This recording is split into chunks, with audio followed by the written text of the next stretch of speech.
Karen, in a dress I hadn't seen, told me she wasn't expecting me home. "I've been seeing Mark Peterson," she said, her voice thin but steady. The words hit like a physical blow, leaving me breathless in my own living room. Then, her eyes hardening, she added, "Mark tells me if you leave, I'll take everything. Half your business, the house, the kids." The sun, a tired orange disk, was sinking behind the bare branches of the oak trees when Dale Jensen finally pulled his Ford F-150 into the driveway. The gravel shifted under the tires, a familiar sound, marking the end of another long day at Jensen's print shop. The faint smell of ink and paper still clung to his work jacket, a smell that usually brought a small measure of satisfaction, the quiet hum of a day's work completed. Tonight it just felt heavy. He killed the engine, the silence in the cab thick, a premonition of the heavier silence waiting inside the house. He walked up the 3 concrete steps, the porch light already on, a beacon against the encroaching dusk. The key turned with a well-practiced click, and he stepped into the small entryway, dropping his keys into the ceramic bowl on the hall table. He shucked off his jacket, tossing it over the back of a chair, and loosened his tie. The house was quiet, too quiet. No television murmur from the living room, no clatter of pots from the kitchen. He walked through the dining room, past the table set with a vase of wilting flowers, into the kitchen. He pulled a glass from the cupboard, filled it with ice, and poured himself 2 fingers of bourbon, the amber liquid glinting in the low light. This was his ritual, his quiet transition from work to home, a moment he usually shared, at least in proximity, with Karen. He expected her to appear, maybe in her apron or curled up on the sofa with a book. Instead, Karen walked in from the master bedroom, dressed in a fitted black cocktail dress he didn't recognize. Her hair was pulled back, a few loose strands framing her face, and her small, beaded purse, almost flat, was clutched in her hand. She looked ready for an evening out, an evening he hadn't known about. A peculiar unease settled in Dale's chest, a cold weight. He took a sip of his drink. "Looks like you're going somewhere," he stated, his voice flat, not quite a question. His exhaustion, a dull ache behind his eyes, made the prospect of an impromptu outing feel like a betrayal of his desire for simple comfort. "I don't think I have it in me tonight, Karen. Long day." She paused, her hand still on the doorframe, a faint smile touching her lips, but her eyes seemed distant. "Oh, I wasn't expecting you home this early, Cam." She used his nickname, but it felt hollow without its usual warmth. Her words hung in the air, creating a palpable distance between them. "Early? He always came home around this time." "Early," Dale repeated, the unease tightening into a knot. He gestured vaguely at her dress. "What's the occasion? You look different." His gut clenched, a cold certainty blossoming that something was profoundly wrong. Something beyond the usual quiet friction that settled between them. Karen shifted her weight, the small purse pressed tighter to her side. Her gaze flickered away, towards the window, then back to him. Her lips pressed together for a moment before she spoke, her voice lower now, a little shaky. "Cam, I've been seeing Mark Peterson for a while now." The name landed like a stone in a still pond, sending ripples of disbelief through Dale. Mark Peterson, from the Rotary Club. He felt a sudden hot flush spread across his face, quickly replaced by a cold fury.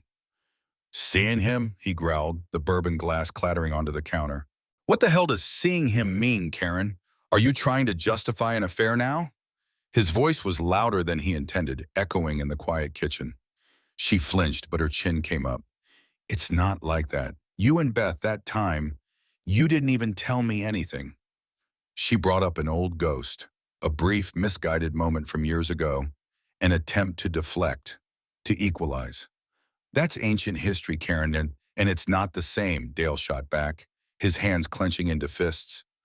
"This is now, and you're telling me about it now as if that makes it okay? It's not cheating if you're telling me what's going on? Is that what you think?" Her eyes met his, defiant. "Yes, I'm being honest with you. It's cheating if I don't accept it, and I don't," Dale said, his voice dropping to a low, dangerous rumble. He stepped closer, crowding her space. "Does Mark's wife know you're being honest with him too? Or just me?" Karen's gaze dropped, her shoulders slumping slightly. "No." she whispered. Her certainty had evaporated. So, you've been sleeping with him, haven't you? Dale pressed, the grim question hanging heavy, a tangible weight in the air between them. He didn't need an answer. Her silence was enough. He felt a sudden visceral disgust, not just for her, but for the life they had built, now crumbling around him. This marriage, he said, the words tasting like a wish, it's done. He turned on his heel, walked to the back door, and yanked it open. The screen door slammed shut behind him as he stormed out onto the small, concrete terrace, needing air, needing distance from the suffocating truth. Karen followed him out, her voice softer, almost pleading. Cam, I love you, but I need to do this. I've just felt so stuck. She tried to reach for his arm, but he pulled away. You don't understand. Then her voice hardened, losing its earlier tremor, replaced by a chilling resolve. Mark tells me if you leave, I'll take everything. Half your business, the house, the kids. The living room couch offered little comfort. Dale tossed and turned through the long night, the cheap synthetic fabric scratching against his skin. Every creak of the old house, every whisper of the autumn wind outside, seemed amplified, mocking the silence from the master bedroom. The house, usually a warm vessel of shared life, now felt colder than the crisp air seeping through the window panes. Sleep was an impossible luxury, his mind replaying Karen's words, Mark Peterson's name echoing in the hollow chambers of his skull, followed by the chilling threat. Half your business, the house, the kids. Morning came, gray and muted. Dale rose with a stiffness that had nothing to do with the couch. He moved through the kitchen, the air thick with unspoken things. Karen was already there, meticulously brewing coffee, her back to him. She didn't acknowledge his presence beyond a brief, almost imperceptible stiffening of her shoulders. Her calm was unsettling, a practiced detachment that felt more like a performance than genuine peace. He poured himself a mug, the clink of ceramic against ceramic the only sound. Neither of them spoke of the night before, the chasm between them now a gaping canyon. Sunday afternoon brought the familiar sound of Emily and Molly's laughter as they piled out of his sister's minivan. They had been at their aunt's house for the weekend, a routine sleepover. Their bright, unsuspecting faces were a sharp contrast to the suffocating tension that had gripped the house. Emily, 15, with her quick eyes, and Molly, 12, still lost in the innocence of childhood. Dale forced a smile, hugging them tighter than usual, trying to project a normalcy he didn't feel. He tried to engage them, asking about their weekend, their friends, anything to fill the silence. Karen, however, remained a ghost. She moved through the kitchen, preparing a light lunch, her movements precise, almost mechanical. She answered the girls' questions with monosyllables, her gaze rarely meeting anyone's. The distance between her and Dale was a physical thing, a force field. Later, while the girls were in their rooms, Dale attempted to breach the wall Karen had erected. Karen, he started, his voice a low rumble. We need to talk about this. Seriously, what exactly are your intentions? He stood by the kitchen island, his hands gripping the countertop, trying to project a calm he didn't possess. She kept her back to him, wiping down the already clean sink. My intentions are to figure things out, Cam. Mark will work it out for me. The words were delivered without inflection, a flat statement of fact. It was as if she had outsourced her entire future, her entire moral compass, to this other man. That evening, after the girls were settled, Dale retreated to his small home office. He pulled out his old flip phone, the numbers worn smooth, and dialed Jim. Jim Reynolds, his oldest friend, a man who built custom cabinets and always spoke his mind. The line rang twice before Jim's gravelly voice answered. Jim, it's Dale, he began, his voice cracking slightly despite his efforts. He started talking, the words tumbling out, raw and unfiltered. Karen, Mark Peterson, the threats about the business and the kids. He laid it all out, the humiliation, the shock, the desperate fear. Jim listened, a rare silence from his end. When Dale finished, there was a pause. Whoa, hell, Dale, that's a gut punch. Look, man, you need to get yourself a good lawyer yesterday. Protect your business. Protect your ass. This isn't just about the marriage anymore, is it? It's about everything. Jim's voice was blunt, practical, a much-needed anchor in Dale's swirling chaos. Don't sign a damn thing. And don't tell her anything more than you have to. After the call, Dale pulled up the financials for Jensen's print shop on his computer. Years of sweat, late nights, careful budgeting. The numbers, usually a source of quiet pride, now stared back at him, starkly outlining the potential wreckage. Half of this, gone. The thought made his stomach churn. The house, the girl's college funds, everything suddenly felt precarious. He heard the low murmur of Karen's voice from the living room. Hushed, almost a whisper. He crept out, peeking around the corner. She was on her cell phone, her back to him, her posture rigid. She caught his eye in the reflection of the dark window and quickly ended the call, slipping the phone into her purse. A cold knot formed in Dale's stomach. She was already working her angle, talking to Mark, or worse, someone legal. Emily came into the kitchen later, her brow furrowed. She glanced from Dale to Karen, then back. Dad, Mom, is everything okay? You guys haven't really talked since we got home. It's quiet. She looked at Molly, who was engrossed in her phone, oblivious. Emily was too sharp. She felt the chill in the air. Dale tried to offer a reassuring smile, but it felt brittle. Just some grown-up stuff, sweetie. Don't you worry about it. But he felt a profound sense of isolation, even with his daughters under the same roof. The betrayal was a heavy, cold weight that no amount of forced normalcy could lighten. He remembered Jim's words. He needed help. The next morning, he called Sarah Miller's office, a name Jim had mentioned, a well-regarded divorce attorney in town. The receptionist scheduled him for Wednesday morning. That evening, Karen announced her plans. I think I need some space, Cam, she said, her voice devoid of emotion. I'm going to stay with a friend for a while, just until things settle. The statement, delivered with an almost detached casualness, confirmed it. She was leaving, not just for a night, but for good. A cold, hard resolve ignited in Dale. The pain was still there, a dull throb, but beneath it, something else was stirring. A fighter's instinct. This wasn't just about his marriage anymore. This was about his entire life. The business he'd built from nothing, the house that held so many memories, and most importantly, his daughter's future. He would not let her take everything. He would fight.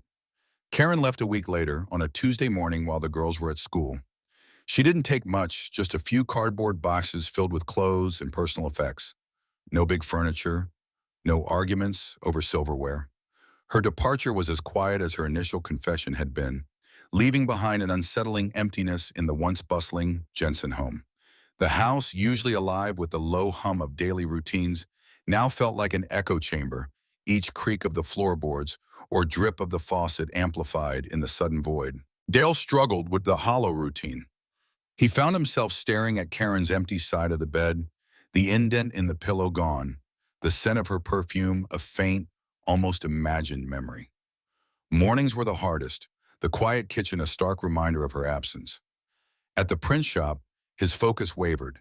He'd find himself staring blankly at invoices, the numbers blurring, his mind replaying fragments of conversations, trying to find a fault line he might have missed. Emily, always direct, confronted him a few days after Karen left. She found him sitting alone at the kitchen table, nursing a cold cup of coffee. Dad, she began, her voice firm. Where's Mom? She's not just at a friend's, is she? Her eyes, sharp and intelligent, met his, demanding the truth. He took a deep breath, his heart aching. He had rehearsed this moment 100 times in his head.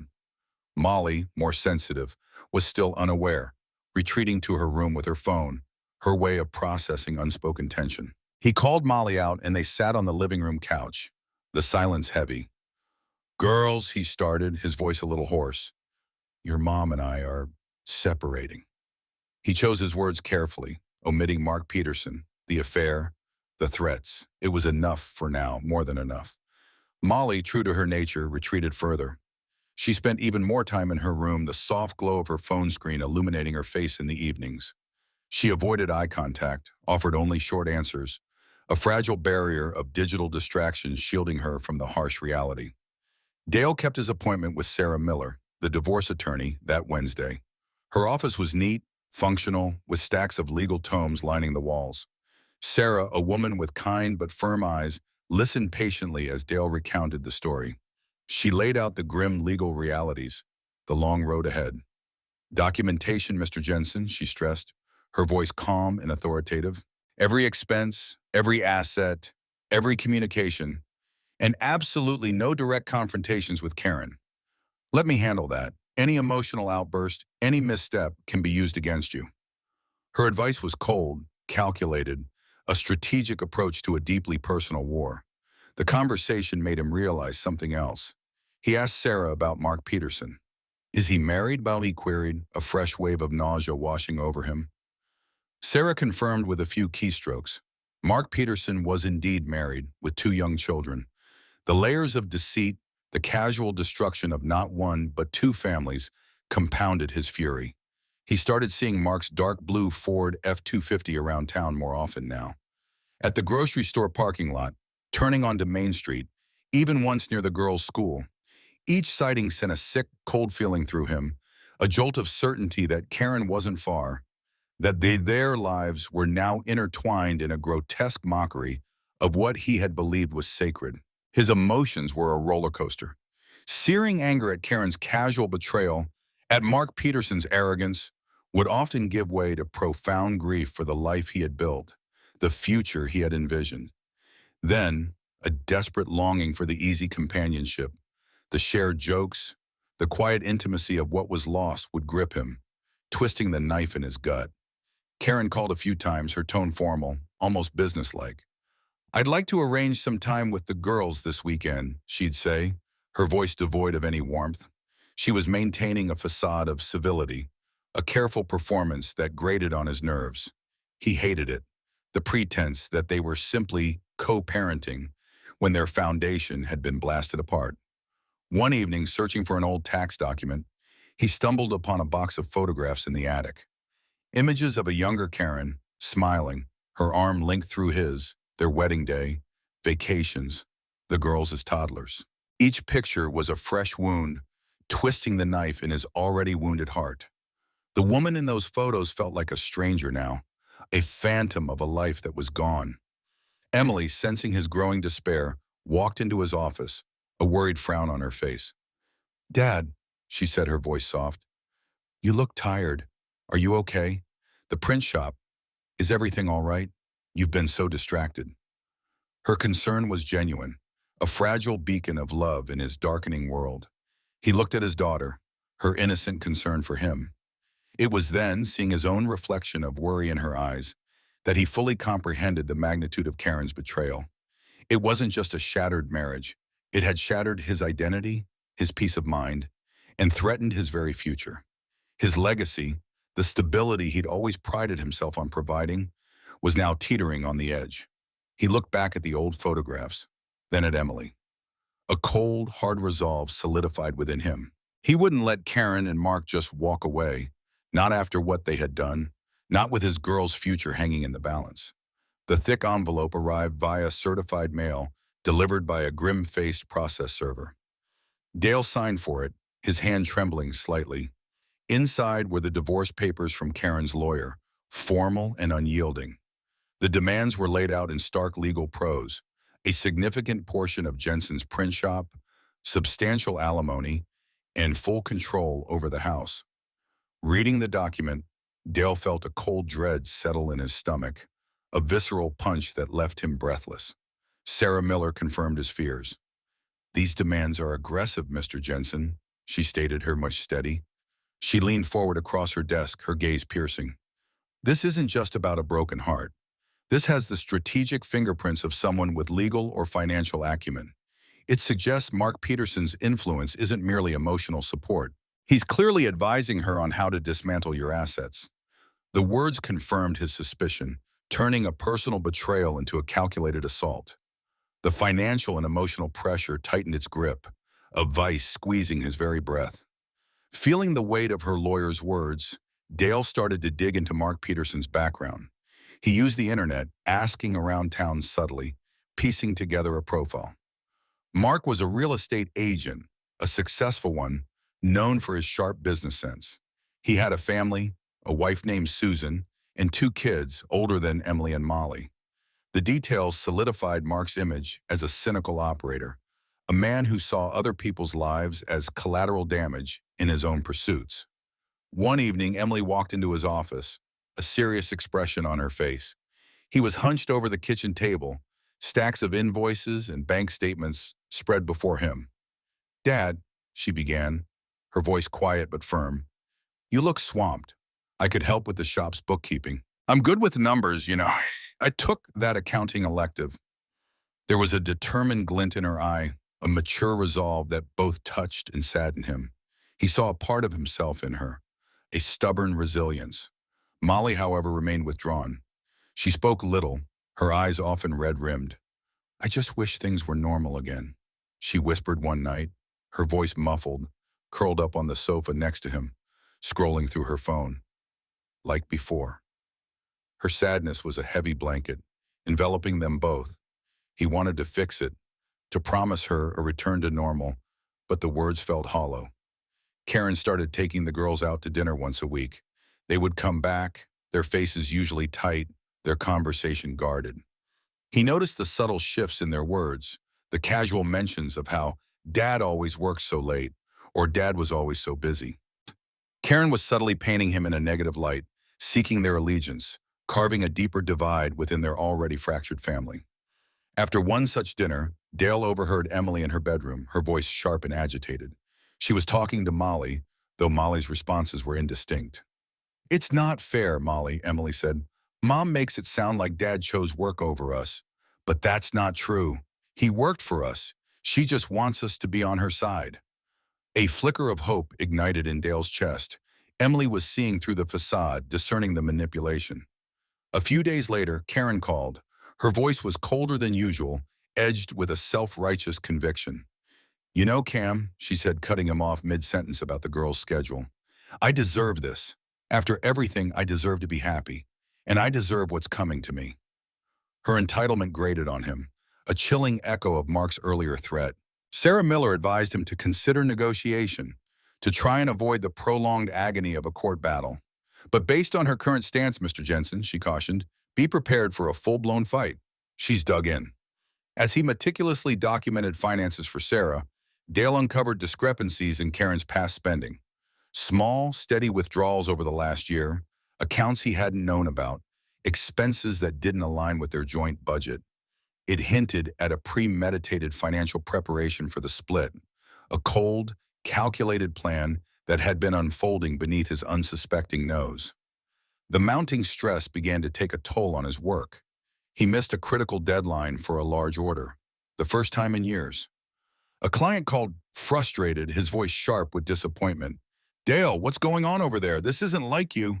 He stammered an apology, the weight of his failing business adding to the crushing burden.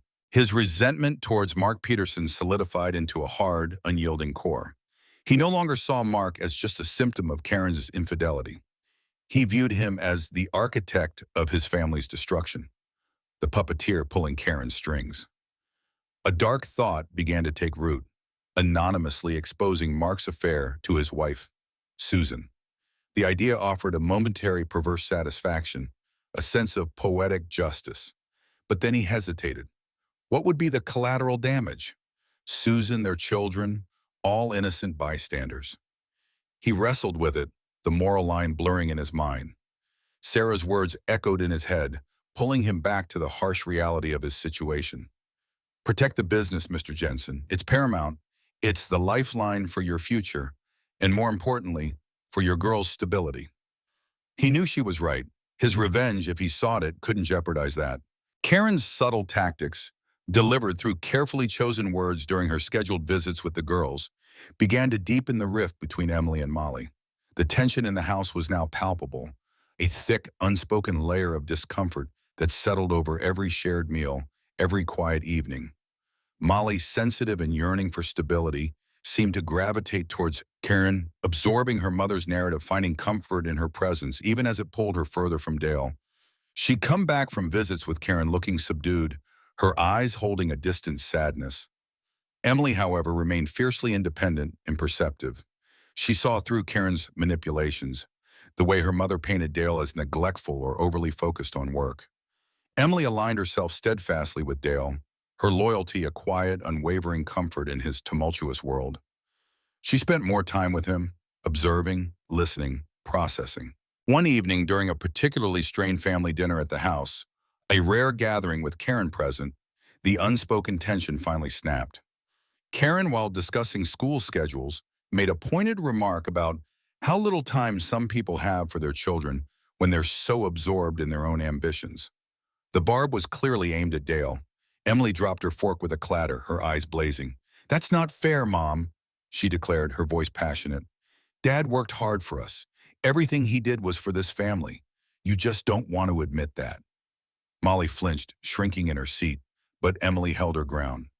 Dale felt the agonizing pain of his daughters being pulled apart, a fresh wound bleeding in his heart. It was one thing for his marriage to unravel. It was another to watch his children caught in the crossfire, their bond fraying under the strain of their parents' war. A few days later, a letter arrived from Karen's lawyer, more aggressive than the last. It threatened to seek a full custody of Molly if Dale didn't cave to Karen's financial demands. This wasn't just about money anymore. It was about outright psychological warfare, using his own child as a pawn. The threat was a calculated blow, targeting his deepest vulnerability.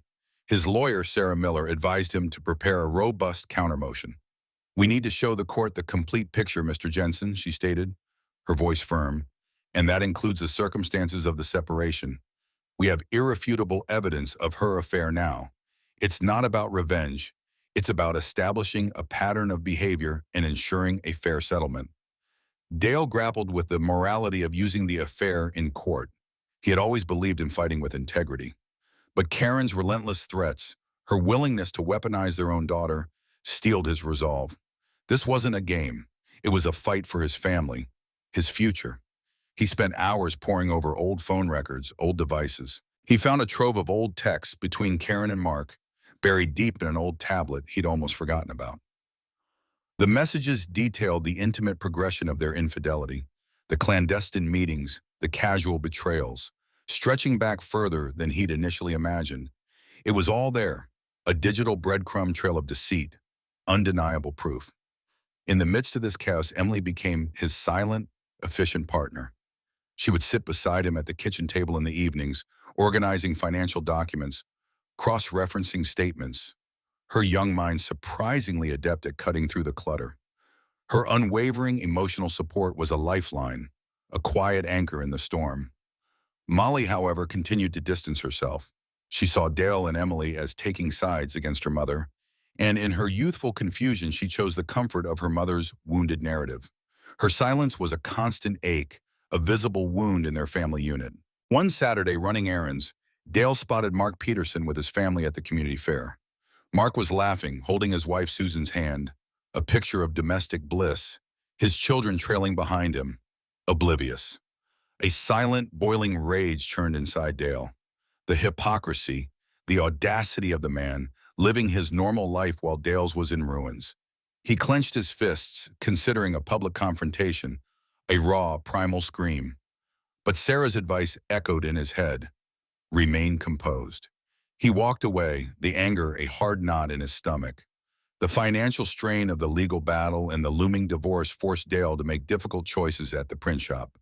He cut back on overtime, delayed equipment upgrades, and even had to let go of a part-time assistant.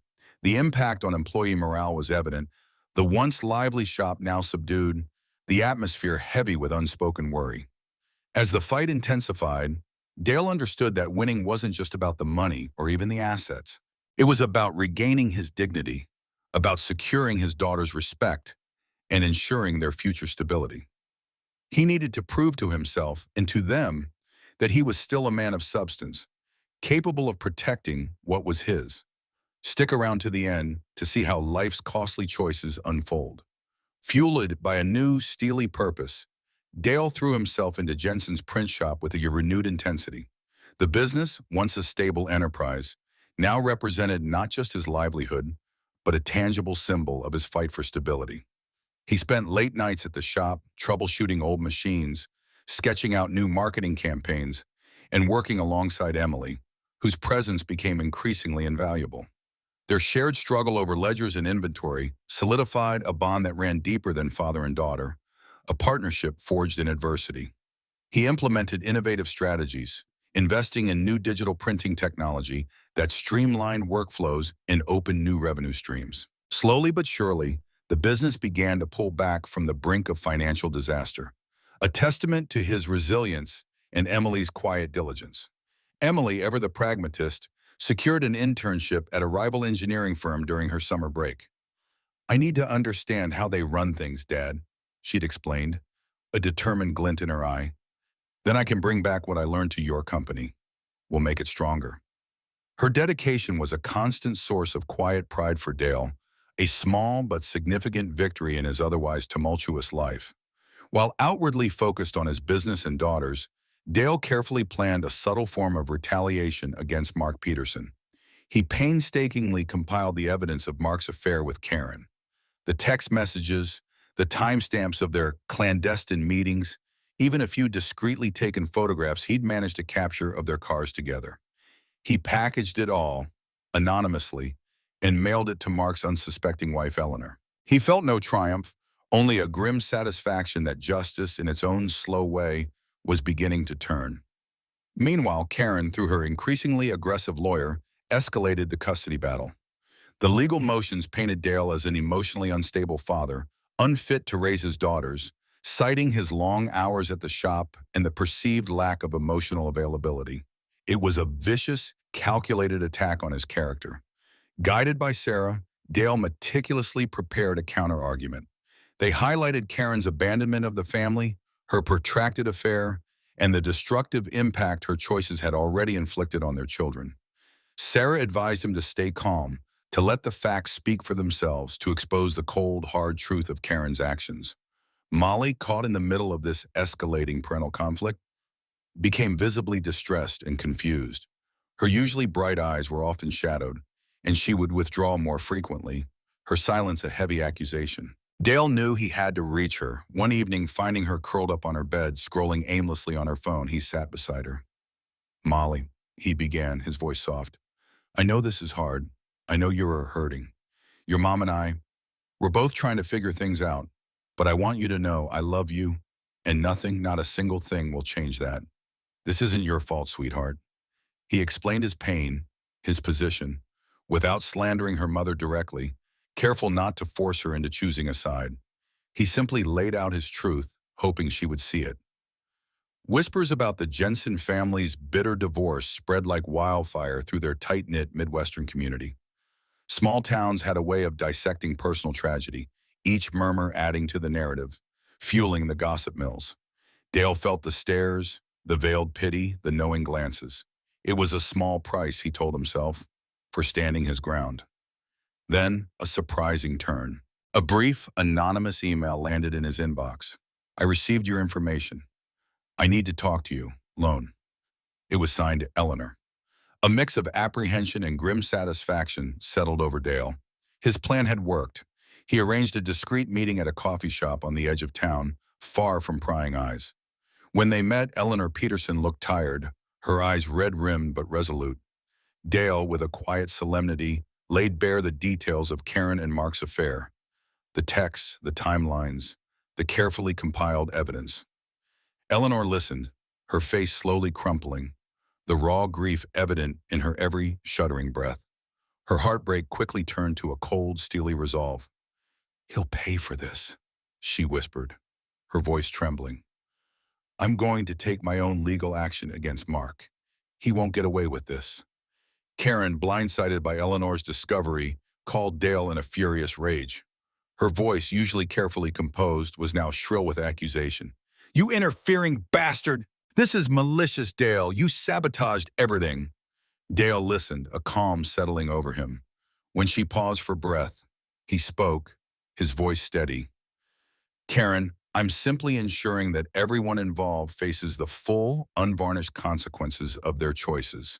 You and Mark chose to destroy two families. Now you get to deal with the fallout." He hung up, the line dead. The dynamics of the divorce case shifted dramatically. Mark and Eleanor's own marital collapse came to light, publicly entangled with Dale's. The once clear-cut legal battle now sprawled into a complex web of interconnected betrayals, forcing a reevaluation of every claim, every demand. The news of Mark Peterson's affair, now public knowledge, devastated his professional standing. In a town where reputation was currency, his real estate business withered almost overnight. His name, once synonymous with success, now triggered whispers and pity. Local gossip spread like wildfire, turning his career into a smoldering ruin. Clients pulled out, partnerships dissolved. The consequence of his choices had arrived, swift and brutal. Eleanor, true to her word, initiated her own swift divorce proceedings against Mark. Her demands were significant, mirroring Karen's initial aggression, and promised to strip Mark of a substantial portion of his assets. Suddenly, Mark was facing financial ruin, caught in the very trap he had helped Karen set for Dale. Karen, now under immense pressure from a financially crippled Mark, became increasingly desperate and erratic. Her carefully constructed facade of calm began to crack, revealing a frayed woman struggling to maintain control. Her calls to Dale grew more frequent, more agitated, a stark contrast to her earlier composed demeanor. One blustery afternoon, as Dale was walking back to the print shop from the post office, Mark Peterson appeared out of nowhere in the town square. His face was a mottled red, his eyes bloodshot, a man utterly undone. "You bastard, Jensen!" Mark roared, his voice raw with fury, drawing startled glances from passers-by. "You systematically destroyed my life. My business, my family, it's all gone because of you." Dale stopped facing him. He looked at Mark, this ruined man, and felt no joy, only a quiet, weary resolve. "Mark," Dale said, his voice calm, cutting through the man's rage, "my choices didn't destroy your life. Your own choices did that. You broke a family. You broke two families. The consequences are your own doing." Mark spluttered, but Dale simply walked past him, leaving him standing alone in the square, his fury echoing in the autumn air. The court date for Dale and Karen's divorce was finalized, a looming event that became the talk of the entire community. Everyone seemed to know, everyone had an opinion, and everyone was waiting to see how the saga would unfold. In the intensifying lead-up, Karen attempted a frantic reconciliation with Molly. She promised a secure and happy future, painting a rosy picture of life if Molly sided unequivocally with her. She tried to sway her with gifts, with emotional appeals, but Molly, though still quiet, was now less easily swayed by her mother's desperate charm. Emily, a pillar of strength, worked tirelessly with Dale. They spent every evening meticulously preparing all the evidence for court, the financial documents, the affair text, the timeline of Karen's abandonment. Her sharp mind and unwavering dedication were invaluable, a testament to the strong bond forged in adversity. Sarah Miller, Dale's lawyer, expressed increased confidence in their case. "Mr. Jensen," she stated, her voice assured, "with Mark Peterson's own divorce proceedings and the clear evidence we have, the court will see the full picture. Our position is strong." Her confidence was a much-needed buoy in the turbulent waters. Dale experienced a profound internal shift. His raw anger, a burning furnace in his gut, transformed into a quieter, more strategic determination. The personal animosity had cooled, replaced by a cold, calculating resolve to protect what was his. The financial recovery of Jensen's print shop remained an uphill battle. The legal fees were substantial, and the market was still tight. But his resolve to rebuild never wavered. He saw the business as a legacy for his girls, a beacon of stability he was determined to maintain. In a moment of raw vulnerability, Karen called him late one night. Her voice was uncharacteristically soft, hinting at regret. "Cam," she began, the old nickname, "remember the good times? What if we could start over?" It was a mistake leaving. She appealed to his past affections, a desperate attempt to rekindle something that was long dead. Dale listened, a hollow ache in his chest, but felt no warmth. The images of Mark Peterson, the betrayal, the threats, they were indelible. His voice, when he spoke, was firm. "Karen, the trust is irrevocably shattered. The damage is too profound to mend. There's no going back." He hung up, the finality of his words echoing in the silence. The community, observing the unfolding drama, slowly began to rally around Dale. They saw his integrity amidst the chaos, his quiet strength in the face of such betrayal. There were small gestures of support, a knowing nod from a neighbor, an extra order from a longtime client. Dale felt a sense of quiet vindication. He realized he was no longer just a victim of circumstance, a man reeling from betrayal. He was a man taking back control of his life, one hard-won battle at a time. The road ahead was still long, but he was standing firm, his resolve unyielding. The divorce trial began on a Tuesday morning, a somber public spectacle in the small county courthouse. The air in the courtroom was thick with unspoken curiosity, drawing whispered attention from throughout the community. Each day, Dale found familiar faces in the gallery, neighbors, former clients, even some of his employees, all there to witness the unraveling of what had once been a respected family. Karen's legal team, though aggressive, struggled. They attempted to paint Dale in a negative light, highlighting his long hours at the print shop, suggesting neglect. But Emily, a vision of composure and intelligence on the witness stand, delivered clear, articulate testimony that defended her father's character. She spoke of his dedication, his sacrifices, and the deep love he held for his daughters, cutting through the accusations with quiet conviction. The overwhelming evidence of Karen's affair, meticulously compiled by Sarah Miller, became a stark, undeniable truth. Coupled with Mark Peterson's own disastrous testimony in his separate divorce proceedings, where his deceit and financial impropriety were laid bare, Karen's case for a substantial settlement and full custody severely weakened.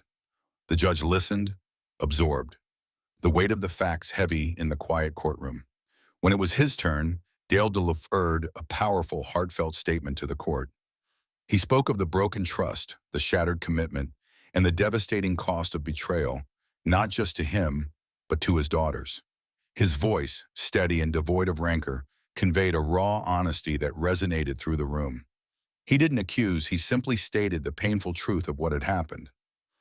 After careful deliberation, the judge delivered the ruling. It was largely in Dale's favor, particularly concerning the print shop. The business, recognized as Dale's primary source of income and a long-standing community asset, remained entirely his. The property division was fair, but significantly less than Karen had demanded. Custody arrangements for Molly were carefully mediated, acknowledging her need for continued contact with both parents, but emphasizing stability and a clear primary residence with Dale. Karen received a significantly smaller settlement than she had demanded, a stark blow that would severely impact any future financial plans she had envisioned with Mark. She looked visibly defeated, the fight finally drained from her. Mark Peterson faced the full weight of his actions. He lost his job as a prominent real estate agent, his reputation in tatters. Eleanor, his ex-wife, took a significant portion of his assets, leaving him with little. Eventually, unable to face the constant scrutiny and judgment, Mark quietly left town, his once promising career and family life utterly destroyed. Dale's printing business, though scarred by the ordeal and the lingering legal costs, began a steady recovery. With the divorce behind him, he could focus entirely on rebuilding. Emily, true to her word, proudly joined full-time after graduating early from high school, her fresh ideas and dedication a vital asset. Molly, observing the brutal consequences of her parents' choices, slowly began to reevaluate her mother's past narratives. She saw the pain Karen had caused, the price paid by Mark, and the quiet strength of her father. The subtle shift in her understanding, a gradual return of her trust, was a balm to Dale's wounded heart. Outside the courthouse in the muted afternoon light, Dale offered Karen a final brief conversation. "Karen," he said, his voice quiet, "I'm sorry for what we once had, for the life we built." There was no anger, only a profound sorrow for what was lost. "But this is my path now." Karen, visibly humbled and defeated, simply nodded. The defiant glint in her eyes was gone, replaced by a weary acceptance. "I know," she whispered, her voice barely audible. "I know the price." She finally acknowledged the painful cost of her choices. Dale found solace in his work, the rhythmic hum of the press as a comforting presence. He found strength in the unwavering support of his daughters, their presence a constant reminder of what truly mattered. And he found a quiet solidarity in his community, the small gestures of understanding, the unspoken respect. He began to cautiously envision a future free from the shadow of his past marriage, a clean slate where he could focus intently on rebuilding, Not just his business, but his life. The final divorce papers were signed a week later, a bittersweet moment of closure, marking the official, undeniable end of their shared life. Months turned into a year, then more. Jensen's print shop, under Dale and Emily's combined vision, thrived. New digital presses hummed, and the old brick walls felt alive with the hum of innovation. Molly, having navigated her own emotional journey, gradually reconnected with Dale, finding solid ground in his steadfast, honest presence. She still saw Karen, but the pull towards her mother's narrative had lessened, replaced by her own quiet understanding. Karen struggled. Her diminished circumstances, coupled with Mark's own financial ruin, fractured their strained relationship. Mark Peterson, unable to face the lingering stares and gossip, quietly sold his remaining property and left the small Midwestern town for good. Occasionally, Dale would see Karen at the grocery store or post office. They'd exchange a silent nod, no animosity, just the shared, heavy history of a broken past. Cautiously, Dale started dating again. There was no rush, no desperate search, just a slow, steady return to companionship and the simple joys he had once thought lost. Emily's career at the shop blossomed. She was an invaluable, integral partner, a source of immense pride. Molly, finding her own footing, pursued her passions, choosing a college a few hours away, but always keeping her family ties strong. Dale often reflected on the morality of it all. He realized true justice came not from his own hand, but from the natural, inevitable consequences of actions. The deep, unyielding scars of betrayal remained, but so too did the profound strength he had found in rebuilding his life. He would sometimes stand on his porch, gazing out over his quiet Midwestern property, a sense of hard-won peace settling over him. Life, like the seasons, continued its relentless cycle, bringing both sorrow and the promise of new growth. The acute pain of the past receded, replaced by the warmth of family, the dignity of his work, and a renewed sense of self. Dale's journey stood as a testament to resilience, integrity, and the enduring quiet spirit of a Midwestern man. He knew the price was paid by everyone involved. Now there was only the quiet certainty of moving forward, one day at a time.